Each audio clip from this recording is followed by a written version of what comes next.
ગઈકાલે જે ડૉક્ટરો પર હિચકારો હુમલો થયો હતો ક્લાસ 1 અધિકારી તથા અમારા રેસિડેન્ટ તબીબ તથા વર્ગ 4ના કાર્યકરો પર, એના પ્રતિસાદ રૂપે આજે મારા જુનિયર ડૉક્ટર એસોસિએશનના ડૉક્ટરોએ ફક્ત ઇમરજન્સી સેવાઓ ચાલુ રાખી છે અને રૂટીન સેવાઓથી તે લોકો અળગા રહ્યા છે. એટલે એક જાતની પાર્શિયલ હડતાલનું એલાન કર્યું છે અને આજે એ લોકો સૂત્રોચ્ચાર સાથે પોતાનો વિરોધ નોંધાવવા અને પ્રતિકાર કરવા માટે અત્રે મારી કચેરીની સામે ઉપસ્થિત થયા છે.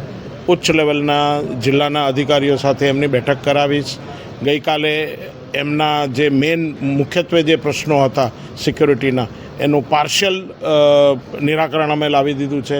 હાલ પૂરતી બાઉન્સર જેવી સેવાઓ અમે જ્યાં આગળ મેક્સિમમ દર્દી અને સારવાર આપતા ડૉક્ટરો વચ્ચે ઘર્ષણ થાય તેવી જગ્યાઓ હતી એ બધી જગ્યાએ બાઉન્સરોને તૈનાત કર્યા છે. સિક્યુરિટી સેવાઓ સુદૃઢ કરી છે. અમારું સીસીટીવી સર્વેલન્સ છેલ્લા 1.5 વર્ષમાં ઉત્તરોત્તર પ્રગતિ પામી રહ્યું છે અને સેન્ટ્રલ મોનિટરિંગ સેવાઓ અમારી પાસે ઉપલબ્ધ છે. કેમ્પસની અંદર અમુક જે નાના મોટા પીઆઈઓના પ્રશ્નો હતા, ઇલ્યુમિનેશનના પ્રશ્નો હતા, એ બધા અમે સોલ્વ કર્યા છે અથવા તો 48 કલાકની અંદર સોલ્વ કરી દેવાનો વાયદો આપ્યો છે. અને આ સાથે હું મારા જુનિયર ડૉક્ટરોને, જે મારું જ કુટુંબ છે, એમને હું અપીલ કરું છું કે દર્દીની સેવાઓ ખોરંભે ના પાડશો, પરત ડ્યુટી પર આવી જાઓ.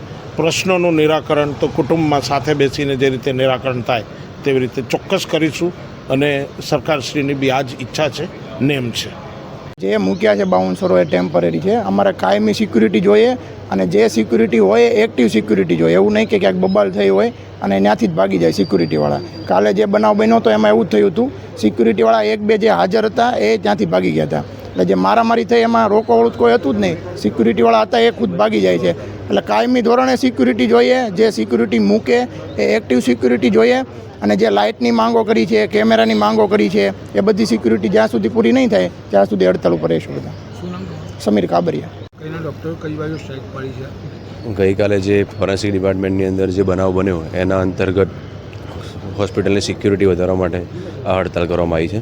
જ્યાં સુધી અમારી માંગણીઓ સંપૂર્ણ રીતે પૂરી નહીં થાય ત્યાં સુધી આ હડતાલ ચાલુ રાખવાનો નિર્ણય લેવામાં આવ્યો છે. અમારી માંગણીઓમાં એવું છે કે હોસ્પિટલની અંદર દરેક જગ્યા ઉપર સિક્યુરિટી સઘન કરવામાં આવે. ટેમ્પરરી સિક્યુરિટી નહીં, કાયમી સિક્યુરિટી કમ્પલસરી હોય અને ડૉક્ટર સુરક્ષિત વાતાવરણમાં કામ કરી શકે, એ અમારી માગણી છે. આ જે સિક્યુરિટી અત્યારે છે એ બરોબર તમે ખુશ છો? અત્યારે સિક્યુરિટી જે મૂકવામાં આવી છે ટેમ્પરરી બેઝિસ પર મૂકવામાં આવી છે. કાયમી સિક્યુરિટી હોય અને લાંબા સમય સુધી કામ કરે એવી સિક્યુરિટી હોય. શું નામ? ડૉક્ટર પ્રજ્ઞેશ.